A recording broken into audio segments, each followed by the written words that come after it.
চ্যাটার্জি বাড়ির কালী পুজো প্রতি বছরের মতো এই বছরও ধুমধাম করে পালিত হলো। বাড়ির পুজোর ব্যাপারটাই কিন্তু অন্যরকম থাকে। দিনটা ছিল 20 নভেম্বর সন্ধে। প্রতিষ্ঠিত জলাশয় থেকে ঘট ডুবানোর পর শুরু হলো গ্রাম প্রদক্ষিণ। লোকজনের ভিড় কিন্তু ছিল দেখার মতো। বছরের পর বছর এই পুজো পালিত হয়ে আসছে চ্যাটার্জি বাড়িতে। ভিড়ের মাঝখানেই আমি কিন্তু শুরু করে দিয়েছিলাম বাজি ফাটানো।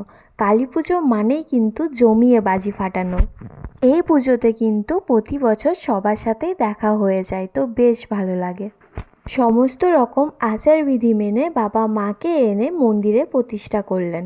এরপর পুজোর সমস্ত রকম বিধি ভক্তি ভরে পালন করার পর শুরু হয়ে যায় বলিদানের পর্ব।